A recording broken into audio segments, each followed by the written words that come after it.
استيقظت سوزا لامبلوف فجأة على صوت جرس المنبه العنيد الذي بجوارها ليوقظها من النوم. ألذ وأجمل شيء يعشقه الإنسان، ولكن الأجمل من النوم هو جني الأموال بالتأكيد، وهو ما جعلها تقفز من فراشها مسرعة لتلحق بتلك الصفقة لبيع عقار للسيد كير الذي اتصل بها أمس وعرض عليها عمولة ممتازة. وفي عقلها رسم خيالها الطموح صورة لها وهي تستلم أموال العمولة، والتي ستكون مبلغا محترما، ولكن عليها الذهاب إلى عملها أولا قبل أن تتأخر، ثم تذهب إلى السيد كير لتعاين منزلها. وفي طريقها إلى العمل لم تتوقف عن التفكير لحظة واحدة في السيد كير ومنزله والعمولة المنتظرة، فقد حان الوقت لجني الأموال لصالحها وليس لصالح مكتبها. وظلت تتخيل وتتخيل، ولم تكن تعلم أنها ستكون آخر صفقة في عملها، بل في حياتها بأكملها. فما الذي حدث لسوزا لامبلاف في ذلك اليوم وحير الجميع إلى يومنا هذا؟ تابع الفيديو حتى النهاية، ولكن قبل أن تبدأ عزيزي المشاهد ضع إعجابك بالفيديو، فذلك يساعدنا كثيرا. شكرا جزيلا.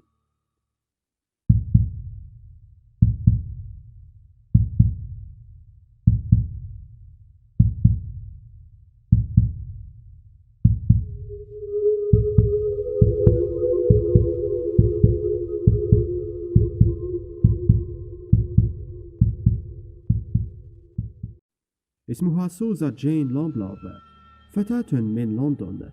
ولدت في ضاحية تدعى فولهام من إحدى ضواحي لندن العريقة، وهي من مواليد 3 من مايو عام 1961. كانت فتاة طموحة طوال حياتها، ناهيك عن تفوقها ونبوغها الدراسي الواضح، حتى جاءت الفرصة لها لكي تعمل في مجال التسويق العقاري، وهو مجال عرف عنه بأرباحه الطائلة فور أن تعرف أسرارها.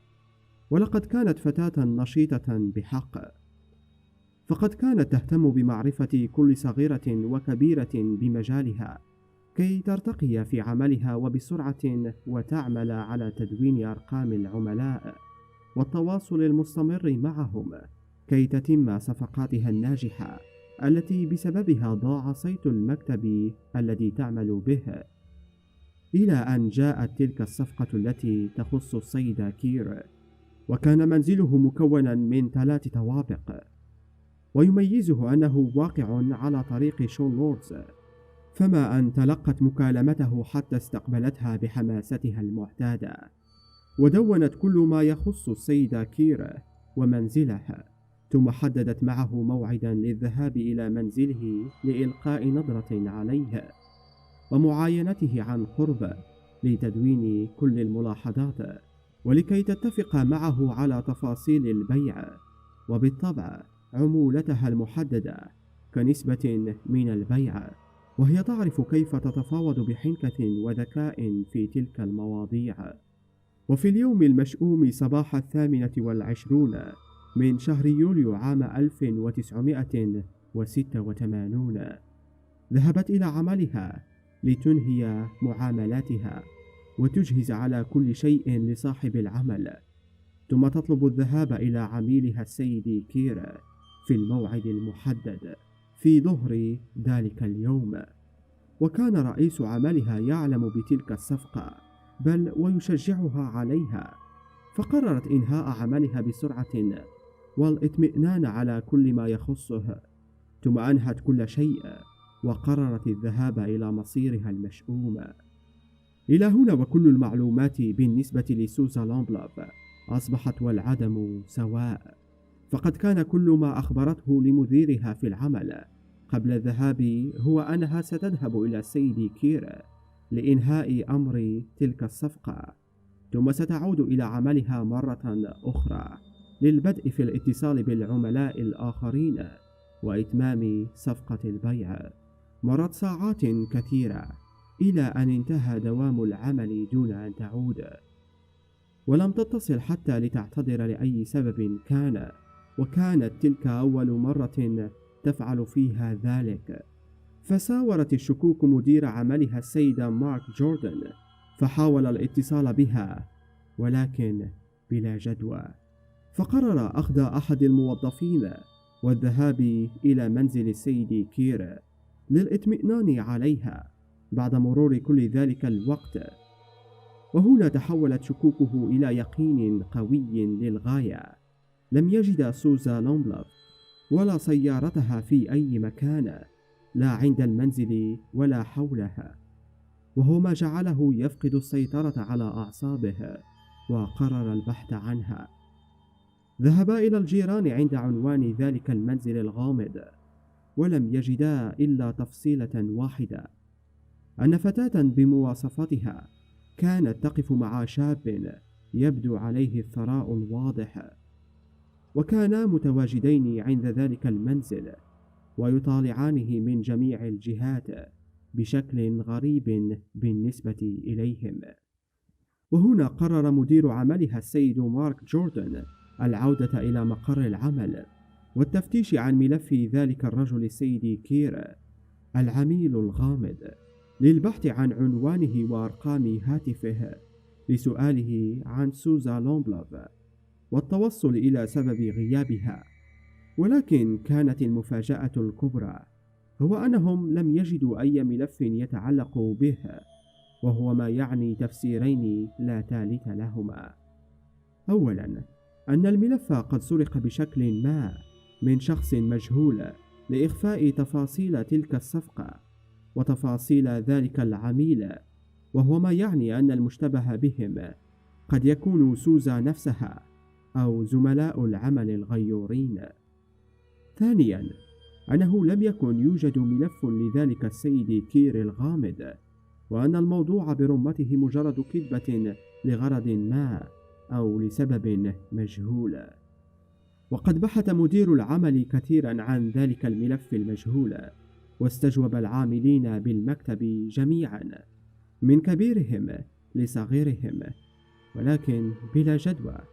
فكيف لملف مثله أن يختفي في مكتب كبير وله سمعته وبه عدد كبير من الموظفين؟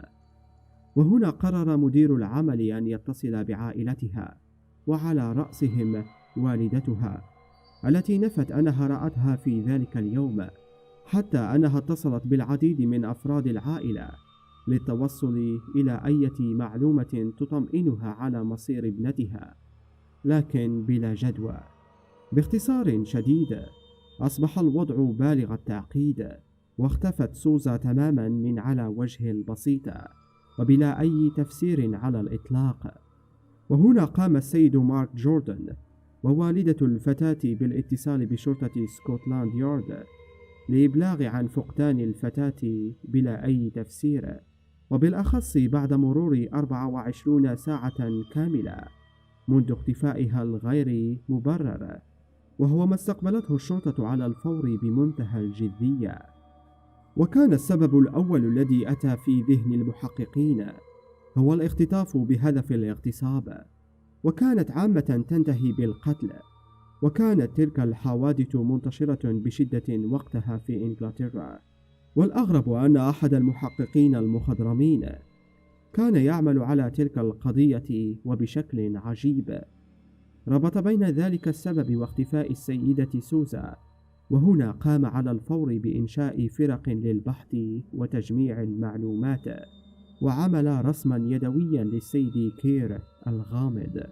وقد افترضت الشرطة أنها هربت من ديون شخصية مثلا، لكنهم لم يجدوا أي ديون تخصها، بل أنها تركت حقيبتها الشخصية بكل المتعلقات الخاصة بها في المكتب قبل الخروج، وهو ما يثبت أن اختفاءها لم يكن بإرادتها بأي حال من الأحوال، ناهيك عن ما قالته الوالدة أنها كانت سعيدة في حياتها ومستقرة للغاية. وهنا كانت المفاجأة الكبرى، وهو أنهم قد وجدوا سيارتها على بعد كيلومترين من ذلك المنزل الذي ذهبت لمعاينته، ولكنها كانت خالية تماما، بل وكان من الواضح أن المختطف لم يبالي وترك باب السيارة مفتوحا. وقد لاحظوا أن كرسي السائق كان معدلا بحجم أكبر من حجم السيدة سوزا، وهو ما بين لهم بعضا من أوصاف جسده تقريبا. وكان مفتاح السيارة مفقودا، ولا توجد أي بصمات تثبت وجود غريب في سيارتها إلا بصمتها هي بالطبع، نظرا لأنها سيارتها الشخصية. وقد تم توزيع أوصاف السيدة سوزا والسيد كير الغامض حسب الأوصاف التي جمعت، وتم عمل رسم يدوي لها، وبالطبع لم يتعرف عليه أحد ولم يبلغ أحد عن السيدة سوزا. وبعد مرور أكثر من 9 أشهر فقدت العائلة الأمل في العثور على سوزا لومبلاف، وقررت عمل جنازة لها بلا جسد ولا قبر، لاعتقادهم أنها قد قتلت بالفعل، ونظرا لفشل الشرطة في العثور على أي تفسير يخص قضيتها وفشلهم في حل لغزها. والمشتبه الوحيد في هذه القضية كان مدانا بحوادث اغتصاب عدة، يدعى كونان. كان قد خرج لتوه من السجن قبل بضعة أسابيع من اختفاء سوزا، وكان معروفا بتواجده في نفس المنطقة التي ذهبت إليها، بل وقد اعترف بعض من زملائه في السجن بأنهم كانوا يلقبونه باسم كيير. والأكثر مدعاة للذهول بأن صديقته قد اعترفت للشرطة عنها بأنه قد اعترف لها عن قتل سوزا، ولكن الشرطة لم تجد أي دليل واحد يثبت كلامهم، وهو ما دفعهم لإطلاق سراحه. وقد وضعته الشرطة تحت المراقبة لسنوات طويلة، حتى أنها نبشت الأرض في منزله وحوله بلا جدوى، حتى تم تسجيل القضية بأنها ضد مجهول. وإلى يومنا هذا لم يتم العثور على جثة سوزا جين لومبلاف ولا على تفسير لاختفائها وما حدث لجثتها في حال أنها قد قتلت. فما هو تفسيرك عزيزي المشاهد لقضية الفتاة؟ هل تم اختطافها وقتلها بالفعل كما رجح رجال الشرطة، أم أنها قد هربت واختفت في مكان مجهول كما رجح البعض؟ أخبرنا برأيك في التعليقات. جميع الحقوق محفوظة لقناة إكس فايلز. عزيزي متابع قناة إكس فايلز، لا تنسى الإعجاب بالفيديو والاشتراك بالقناة، وأخبرنا برأيك في التعليقات، ولا تنسى مشاهدة هذه الفيديوهات المميزة وتلك الموجودة في الوصف تشجيعا لنا على نشر المزيد من الفيديوهات بإذن الله تعالى. شكرا على حسن المتابعة، إلى اللقاء.